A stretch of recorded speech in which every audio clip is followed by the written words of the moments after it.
بسم اللہ الرحمن الرحیم۔ السلام علیکم ورحمۃ اللہ۔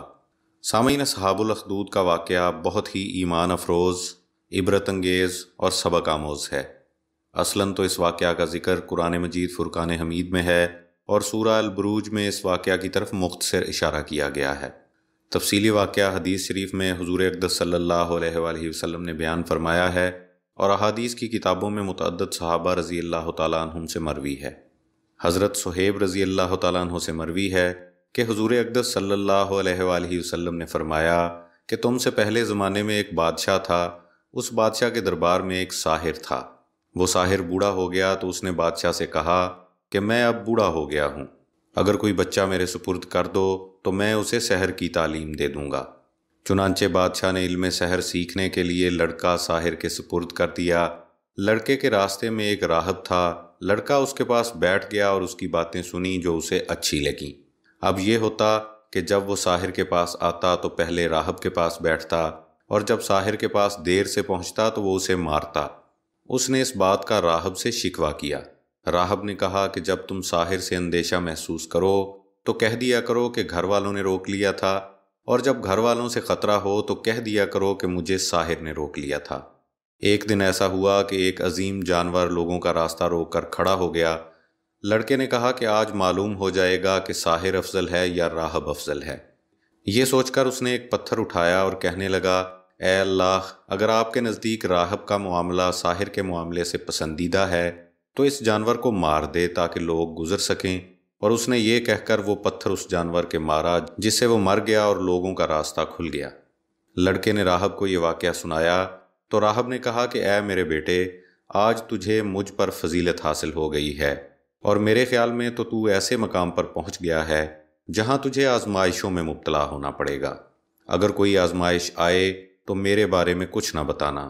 اب یہ لڑکا مادرزاد اندھوں، برس کے مریضوں اور لوگوں کی دیگر بیماریوں کا علاج کرتا۔ بادشاہ کا ایک مصاحب بھی اندھا ہو گیا تھا۔ اس نے جب یہ خبر سنی تو وہ اس کے پاس تحائف لے کر آیا اور کہنے لگا کہ یہ سب تحائف تمہارے ہیں اگر تمہارے علاج سے مجھے شفا ہو جائے۔ لڑکے نے کہا کہ میں شفا نہیں دیتا، شفا دینے والا اللہ ہے، اگر تم اللہ پر ایمان لے آؤ تو میں تمہارے لیے دعا کروں گا، وہ تمہیں شفا دے گا۔ وہ شخص ایمان لے آیا اور اللہ کے حکم سے اسے شفا ہو گئی۔ وہ بادشاہ کے دربار میں آیا اور اسی طرح بیٹھ گیا جیسے بیٹھا کرتا تھا۔ بادشاہ نے پوچھا کہ تمہاری بینائی کیسے لوٹ آئی؟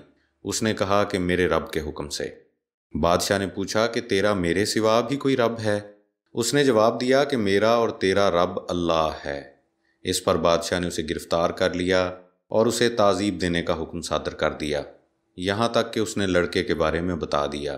اس پر لڑکے کو لایا گیا۔ بادشاہ نے لڑکے سے کہا کہ صاحبزادے، تمہارے سحر کا یہ حال ہے کہ تم مادرزاد اندھے اور برس کے مریضوں کو درست کر دیتے ہو اور ایسے ایسے کام کرتے ہو۔ لڑکے نے جواب دیا کہ میں کسی کو شفا نہیں دیتا، شفا دینے والا اللہ تبارک و تعالیٰ ہے۔ بادشاہ نے لڑکے کو بھی گرفتار کر لیا اور اسے بھی مبتلا عذاب کیا، یہاں تک کہ اس نے راہب کے بارے میں بتا دیا۔ اس پر راہب کو بلوایا گیا اور حکم ہوا کہ اپنا دین ترک کر دو۔ اس نے انکار کر دیا، جس کے بعد اس کے سر پر آرا رکھ کر چلایا گیا کہ دونوں طرف کے ٹکڑے جدا ہو کر گر پڑے۔ پھر لڑکے کو بلایا گیا اور اس سے مطالبہ کیا گیا کہ اپنے دین کو ترک کر دو۔ اس نے بھی انکار کیا تو بادشاہ نے اسے اپنے درباریوں کی ایک جماعت کے سپرد کیا۔ اسے پہاڑ کی چوٹی پر لے جاؤ، جب چوٹی پر پہنچ جاؤ تب دیکھو کہ اگر یہ اپنے دین سے باز آ جائے تو درست، ورنہ اسے پہاڑ سے نیچے پھینک دو۔ غرض وہ اسے پہاڑ پر لے کر چڑھ گئے۔ اب اس لڑکے نے دعا کی کہ اے اللہ، تو انہیں میری طرف سے کافی ہو جا، جس طرح تو چاہے۔ پہاڑ لرز اٹھا اور سب لوگ پہاڑ سے نیچے گر گئے اور لڑکا چلتا ہوا بادشاہ کے پاس واپس پہنچ گیا۔ بادشاہ نے پوچھا کہ جو لوگ تمہارے ساتھ گئے تھے ان کا کیا ہوا؟ اس نے کہا کہ اللہ نے مجھے ان سے بچا لیا۔ بادشاہ نے پھر لڑکے کو اپنے لوگوں کی ایک اور جماعت کے سپرد کیا کہ اسے لے جاؤ اور ایک کشتی میں بٹھا کر سمندر کے درمیان لے جاؤ، اگر یہ اپنے دین سے باز آ جائے تو درست، ورنہ اسے پانی میں پھینک دینا۔ چنانچہ یہ لوگ اسے لے گئے۔ لڑکے نے دعا کی کہ اے اللہ، تو انہیں میری طرف سے کافی ہو جا، جس طرح تو چاہے۔ کشتی الٹ گئی اور وہ سب کے سب غرق ہو گئے اور یہ لڑکا چلتا ہوا بادشاہ کے پاس پہنچ گیا۔ بادشاہ نے کہا کہ جو لوگ تیرے ساتھ گئے تھے ان کا کیا ہوا؟ لڑکے نے جواب دیا کہ اللہ تبارک و تعالیٰ نے مجھے ان سے بچا لیا۔ اور اس کے بعد لڑکے نے بادشاہ سے کہا کہ تو مجھے قتل نہیں کر سکتا جب تک تو میری بات پر عمل نہ کرے۔ بادشاہ نے پوچھا کہ وہ کیا بات ہے؟ اس پر لڑکے نے کہا کہ تمام لوگوں کو ایک میدان میں جمع کرو، وہاں مجھے لکڑی کے تنے پر لٹکاؤ، پھر میرے ترکش سے ایک تیر نکالو، اسے کمان کے چلے میں رکھو اور یہ کہو کہ اللہ کے نام سے جو اس لڑکے کا رب ہے، پھر مجھے تیر مارو۔ اس طرح کرنے سے تم مجھے مارنے میں کامیاب ہو جاؤ گے۔ چنانچہ بادشاہ نے لوگوں کو ایک میدان میں جمع کیا، لڑکے کو ایک تنے پر باندھ کر لٹکایا اور اس کے ترکش سے تیر لیا اور کمان کے چلے میں رکھ کر بسم اللہ رب الغلام کہہ کر اسے مارا۔ تیر لڑکے کی کن پٹی میں لگا اور اس نے اپنا ہاتھ کن پٹی پر رکھ لیا اور مر گیا۔ یہ دیکھ کر لوگ پکار اٹھے کہ ہم لڑکے کے رب پر ایمان لائے۔ بادشاہ کو خبر پہنچائی گئی اور کہا گیا کہ جس بات کا تجھے اندیشہ تھا وہ اب تیرے سامنے ہے، لوگ ایمان لے آئے ہیں۔ اس پر بادشاہ نے حکم دیا کہ راستوں کے کناروں پر گہری خندقیں کھودو۔ چنانچہ خندقیں کھود کر ان میں آگ دہکائی گئی اور بادشاہ نے حکم دیا کہ جو اپنے دین سے باز نہ آئے اسے آگ میں پھینک دو۔ لوگ باز نہ آئے اور انہیں آگ میں پھینک دیا گیا۔ ایک عورت آئی، اس کی گود میں بچہ تھا، وہ خندق میں کودنے سے ذرا ٹھٹکی تو اس کے بچے نے کہا میری ماں صبر کر، تو حق پر ہے۔ سامعین، ہر دور اور ہر زمانے میں اہل ایمان مصائب سے دوچار ہوتے رہے ہیں۔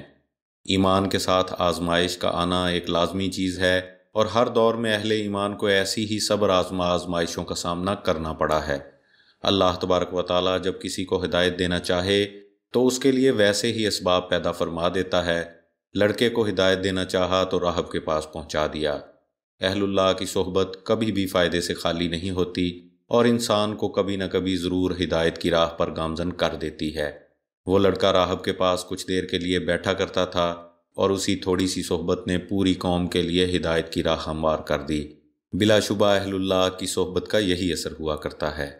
حدیث مبارکہ سے اہل اللہ کی کرامات کا حق ہونا بھی ثابت ہوتا ہے، جیسا کہ لڑکے کے ہاتھوں مادرزاد اندھے اور کوڑی کا ٹھیک ہو جانا، پوری کی پوری جماعت کا مر جانا اور غرق ہو جانا اور لڑکے کا صحیح سالم رہنا اس کی واضح مثالیں ہیں۔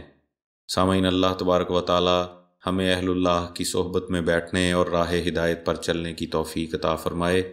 خوش رہیں اور اپنا خیال رکھیں۔ اللہ حافظ۔